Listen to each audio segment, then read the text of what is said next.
In this presentation, I will introduce you to different types of food access.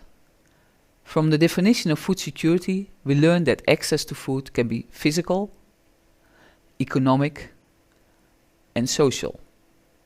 We will now look into each of them in more detail. Physical access to food depends on household food production, which is based on their resource endowments. Food production thus depends on access to land and water, but also to labor, knowledge and capital to bring these resources to value.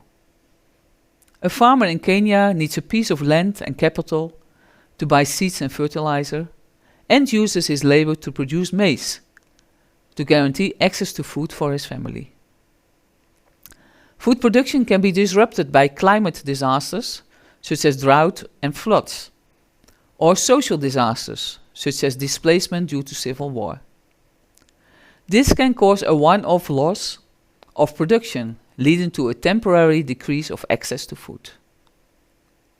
Chronic lack of physical access to food occurs when people lose their land, or when the quality of the land decreases, for instance through soil degradation. Food production leads only to physical access to food when at least part of the produced food crops are consumed by the household. Adequate storage facilities and food conservation by processing are necessary to overcome seasonal shortages.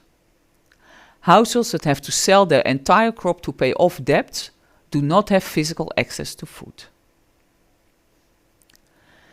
Economic access to food depends on purchasing power, which largely depends on income. Income-generating activities generally consist of temporary or wage labor, or participation in entrepreneurial self-employing activities, such as trade or service provision. Agricultural production can also generate income when food crop surpluses or cash crops are sold in the market. In Europe, most farmers sell their entire crop production and buy their food. Some households in poorer areas of the world receive cash remittances from family members working abroad. In Burkina Faso and Mali, many families send one of their boys to the Ivory Coast to work in cocoa plantations and send money home. In Indonesia, some families send their daughters to Arabic countries to do domestic work for the same reason.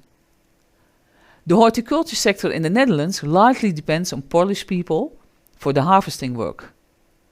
With their Dutch income, Polish people have high purchasing power in their own country, where food prices are lower. Economic access to food is not just a question of income, but it is strongly related to absolute and relative consumer prices and price stability over time. To be economically accessible, the food must be affordable. Access to food requires the existence of well-functioning markets and road infrastructure, providing economic incentives for crop production and other income-generating activities, as well as a supply of affordable food. Social access to food depends on relationships. Young and old people generally depend on family members for their access to food, as they do not have a productive activity to acquire income or food themselves.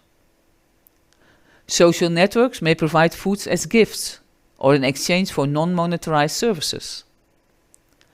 In Ghana, many hardworking couples in the city live with a niece from their poor rural family and provide her food and shelter. In exchange, she performs domestic tasks such as cooking or care for the youngest children. In Uganda, rural people work in groups on each other's fields, and in exchange, the field owner provides food for the day. In Thailand, monks entirely live on food that people bring when they come to worship at the temples that the monks maintain. Household members may not have equal access to food, depending on the rules of intra-household food distribution. In certain African households, the man eats first, as he has to be strong and healthy to work on the land, to provide the family with food and income. His wife and children eat the leftovers. In all the examples, access to food is mediated by social relations. A combination of food access strategies is crucial in three situations. when the outcome of a food production activity is uncertain, when the purchasing power of cash-generating activities is subject to sudden and dramatic shift in prices, and when job security is low. In rural areas of developing countries, household members may undertake a variety of activities complementing each other, such as production of food and cash crops, earning off-farm income through petty trade or hiring out labor, and labor migration by family members to assure remittances. Saving and insurance may be in the form of livestock. In industrialized countries and in cities, most people have jobs, pay social security premiums, and save money in the bank to assure food access in difficult times. Even in industrialized countries, farming is not a formal job, but rather an entrepreneurial family activity.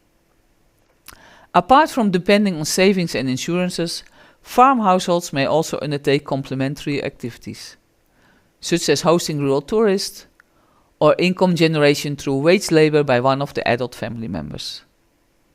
In all countries, social relations are used to mediate access to food. I hope this video has succeeded in explaining different types of food access to you. See you next time.